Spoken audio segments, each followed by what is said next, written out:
We are back from this executive session, back into open session. Chief Butterfield.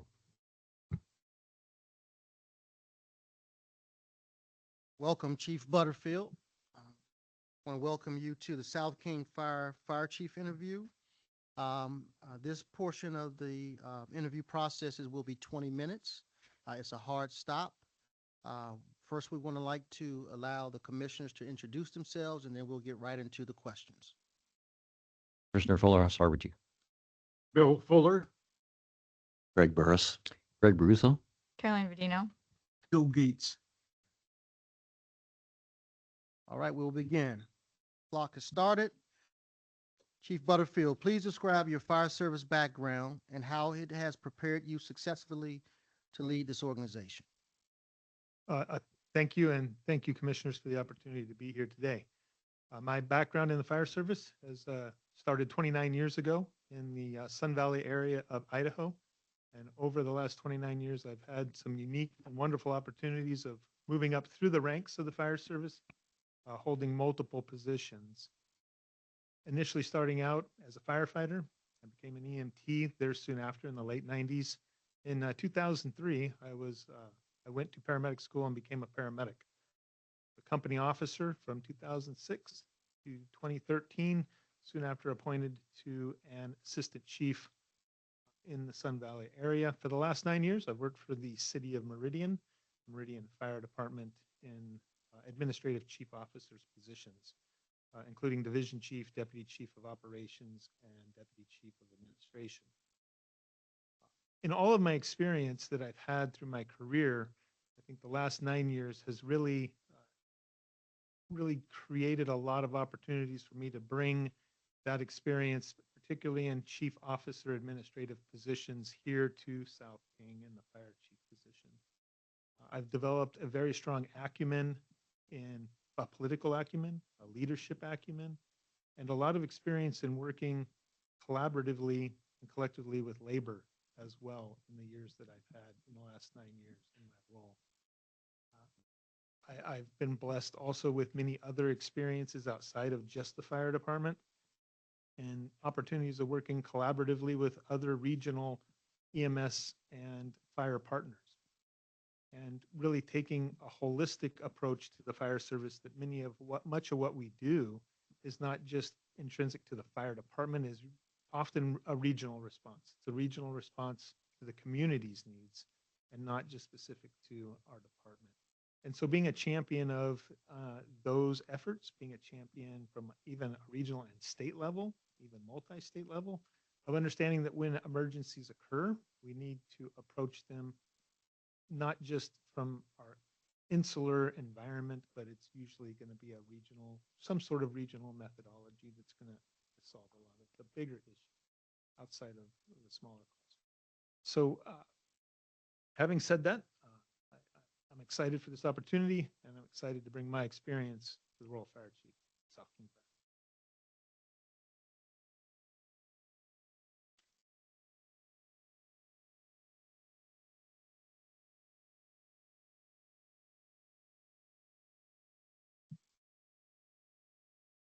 What areas would you prioritize in your first 6 to 12 months as fire chief, and why?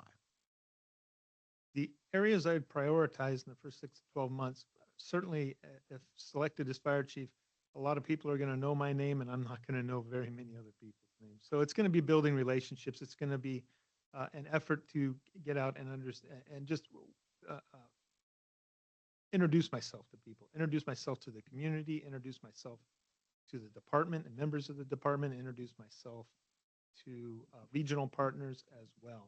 And I think as I move through that process, I'm certainly going to want to understand the history of South King Fire. What has made South King Fire what it is today? There's a multitude of stories that have created this department. And it's very important for me to understand those stories and understand what's developed the department and how the culture of the department. So I want to learn those stories. I want to approach this role from a place of curiosity and a place of understanding in the first several months.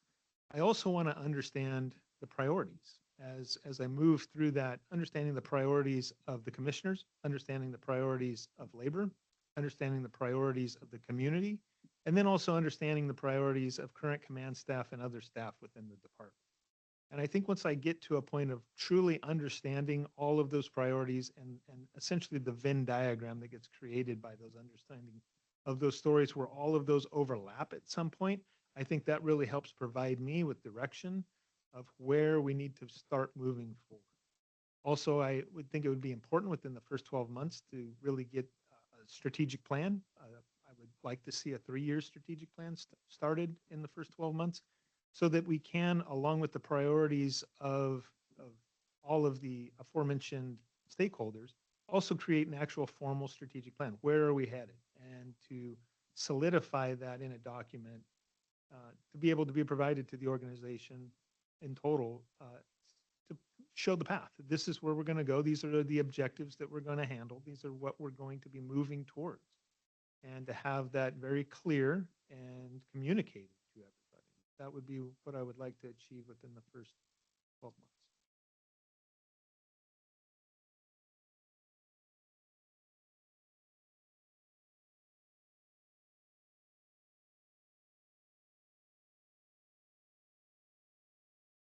What fundamental beliefs or core values drive your approach to leadership? So 3 areas that really drive my approach to leadership and how I would describe my leadership style. Number 1 is passion. I'm passionate about the fire service. I'm passionate about the people that work in the fire service. I'm passionate about EMS, and I'm passionate about the delivery of services to the community from an emergency response and public safety approach. Ever since I started in the fire service 29 years ago, I've had a passion. And I still continue to have a passion in every role that I play and every rank that I've held. And I'll continue with that passion, bringing here a desire for improving what we can do with what we have. So every day, I'll bring a passion to the service and a passion to the position. Secondly, very purposeful in what I do. I lead with purpose. My actions are purposeful and intentional. So as I have conversations with what I need to learn, I'm going to be very purposeful about those conversations. I'm going to be purposeful about learning and being curious with the department, with the people in the community as well, understanding. I think to really fully grasp that, you have to lead with intention. You have to be purposeful and get out into the community and out with the people. And then thirdly, I have a core value of being present. I believe that the members of the community want to see their fire chief. I believe the members of the fire department want to see their fire chief. The members of the elected board want to see their fire chief. And I think in order to do that successfully, you have to be present. You have to be out. You have to be engaging. You also have to be very approachable. And I think when you're approachable and present, the people, you feel comfortable talking to you. So the core values that I would bring to this role and how I would lead from this position are going to be leading with purpose, leading with passion, and leading with presence.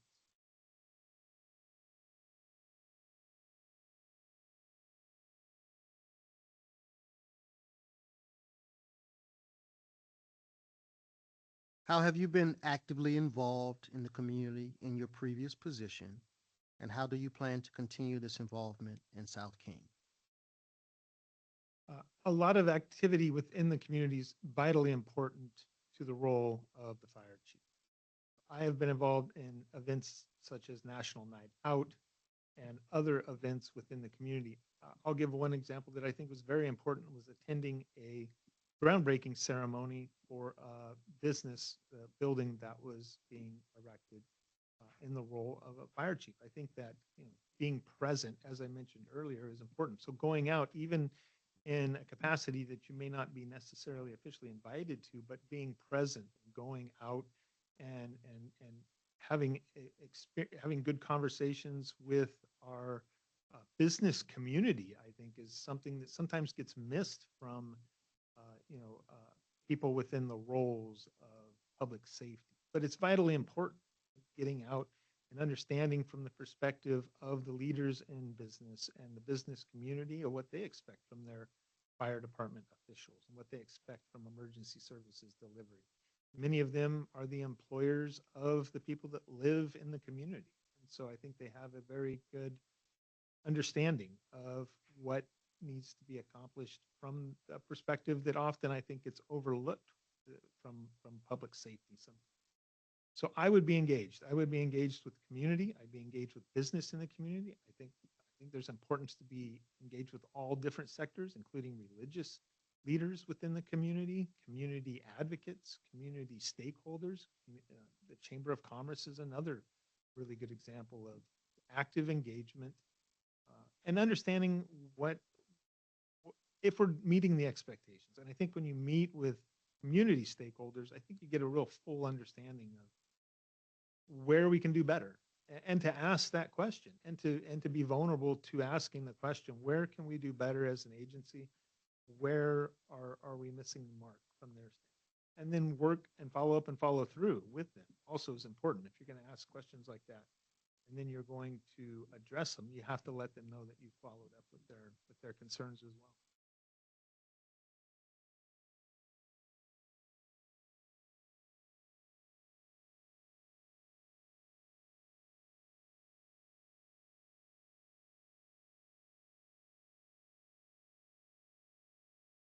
How do you approach collaboration with emergency response agencies and community organizations to address shared challenges?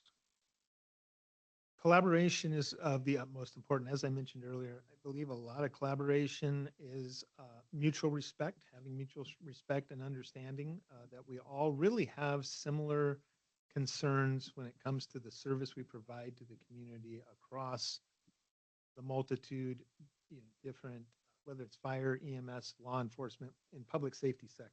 My experience in that is regular ongoing meetings with those agencies, making sure that we're all addressing the needs of the community that we see fit. I think collaboration, I have an extensive history of reaching out, even when we don't have established meetings that may be on the book. I think it's important that you create the time and you create the opportunities to sit down and build trust. I think that the time to have a trusting relationship with the other agencies is not the day of the emergency. The day of the emergency is when you address what has happened, but you've already had, cups of coffee or meetings with the other leaders so that everybody is familiar with where each other's place is within an emergency event, but the trust that is developed comes long before the day of. And I think that it takes, as I mentioned earlier, it takes intention and it takes purpose to reach out and have the conversations, to have the meetings, to have just the engagement and to have the conversations on the front end to recognize where we can all work together in the best interest of the community.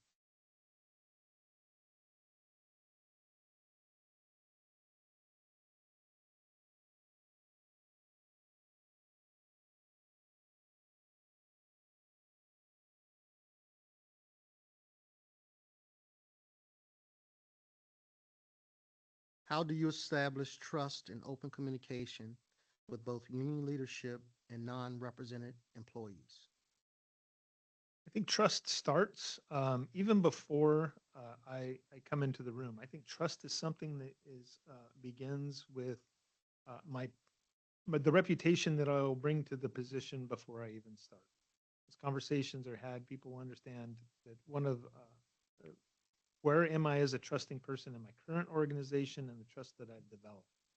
I think that'll enter the room before I enter the room. And then once I'm in the room, I think it's a lot of clear communication, it's clear understanding, it's mutual respect, and it's conversation. It's conversation around the tough issues. It's conversation around the concerns, the immediate concerns, and the short-term, long-term concerns as well.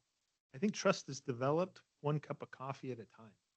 And I think trust is developed by being intentional about ongoing communication, ongoing conversation, and maybe having meetings, even when there isn't an agenda item on the meeting, you still have the meeting because conversations are going to build an understanding of where we're at together. I have said often, I believe that all of our interests are in the public safety realm, and all of our interests are in the firefighter health and safety realm, and all of our interests are in doing a good job and providing an optimal service to the community with the resources that we have. And if we all are agreed on the same mutual understandings of what we want to accomplish, I think trust gets built. And even when there is times that we're moving through some challenges, we're still going to move through the challenges collectively and collaboratively because we all understand that the ultimate goal of the best service to the community, we all share that.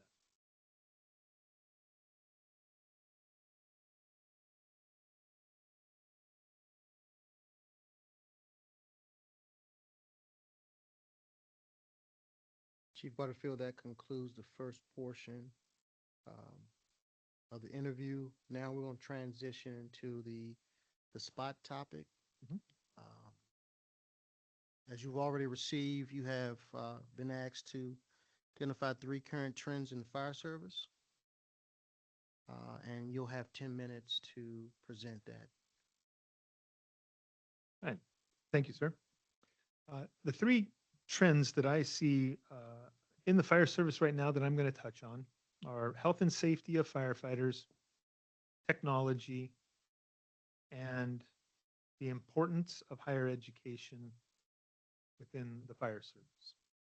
I'll start with the first one, health and safety of firefighters. I think this is at the paramount trend right now that we're seeing, and it absolutely should be. I think mental health concerns of firefighters are real, and it's something that is really trending to receive a lot of attention as it should. The job that the firefighters do is tough, and it can take its toll, and we need to get in front of that with resources and availability to resources from a very high level in the fire service and all the way down to the lowest level. I think this is something I'm passionate about. It's something I want to continue to really implement areas around mental health and not just the after effects. We know bad things are going to occur. We're going to see bad things. People are going to be really pushed to the limits mentally. And I think there's a large area of space that we can start on the front end before we know bad things are going to happen. We know bad things are going to happen.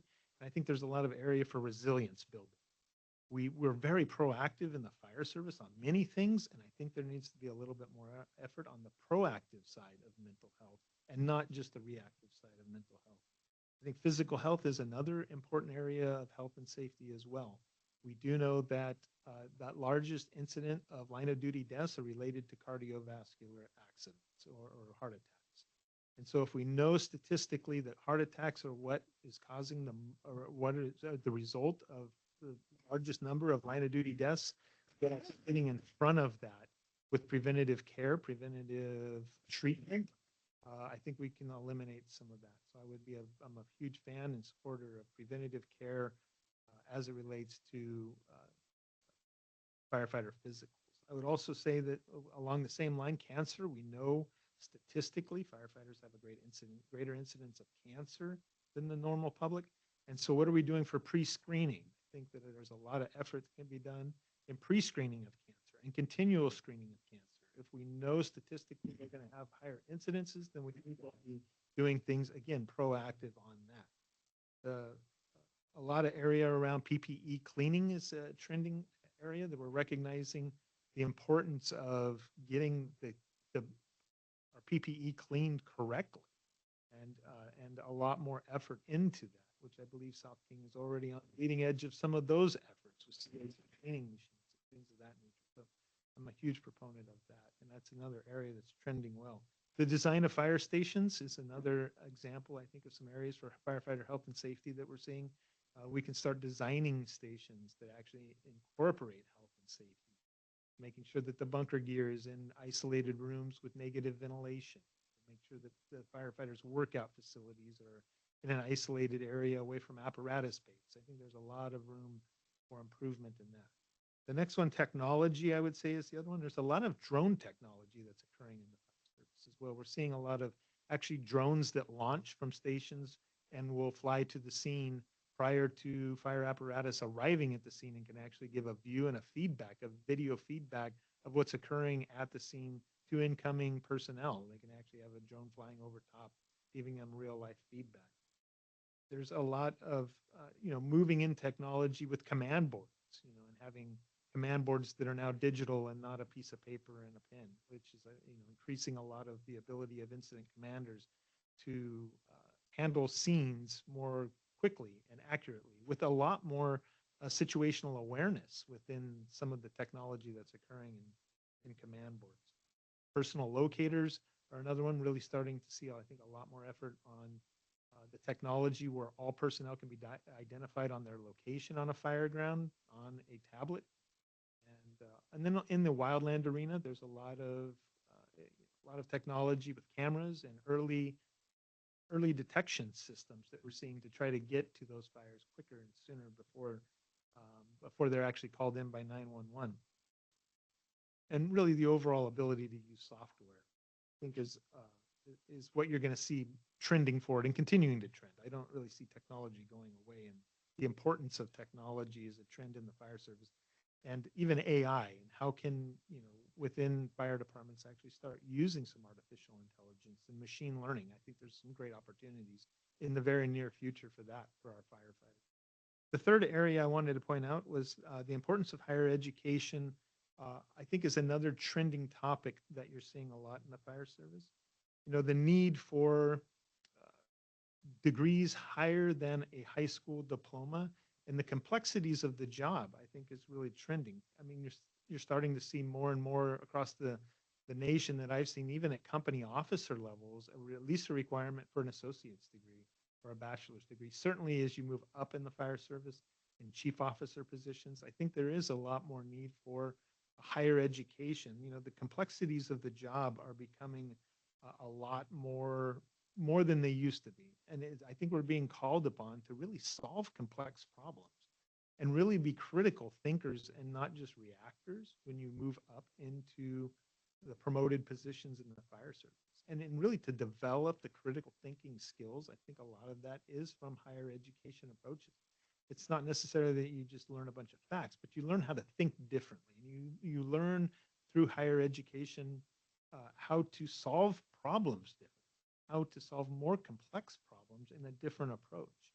And so I think that having also a greater understanding as you move up in understanding the complexities of the political world, understanding the complexities of the environmental world, understanding the complexities of your community, and understanding that, a lot of that does come, I think, from the achievement and pursuit and goals of moving through higher education activities. And I think it's a trend. I think we're starting to see, and the fire service in general is recognizing the importance of higher education as you're going to promote up. When you're thinking at a strategic level, which we think at fire chief levels, you really need to have some strategic thinking backgrounds. And I think a lot of that does come from higher education. And then also, obviously, budgetary issues. If you're going to be managing a multi-million-dollar budget, you should have some higher education budget background associated with that experience as well, and understanding those high school diploma of managing a multi-million-dollar budget may not just be enough.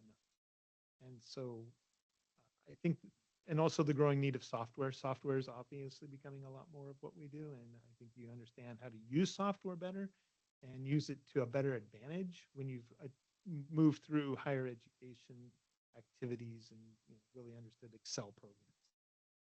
So those are the three areas that I see as trending in the American Fire Service, and areas as I think they're applicable even here at South King Fire. Thank you, Chief Butterfield. That concludes the spot topic presentation. I'll turn it over to the commission to take us into the next portion, executive session.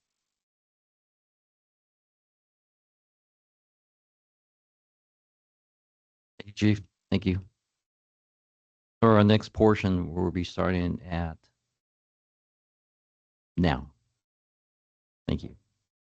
So the board will convene executive session per RCW 42.30.1101G to evaluate the qualifications of the applicant for public employment or to review the performance of a public employee. However, subject to RCW 4230.1404, discussion by a governing body of salaries, wages, and other conditions of employment we generally apply within the agency shall occur in a meeting open to the public. And when a governing body elects to take final action hiring, setting the salary of individual employee or class employees, or discharging, disciplining an employee, that action shall be taken in a meeting open to the public. Joining the board in executive session would be Assistant Chief Michaels, Executive Secretary Perry, HR Supervisor Gamble, Finance Manager Barrett, Local 2024 President Basson, Chief Corey Smedley, and of course, Chief Butterfield. So at this time, we're going to go into executive session and we'll be back at 12:50.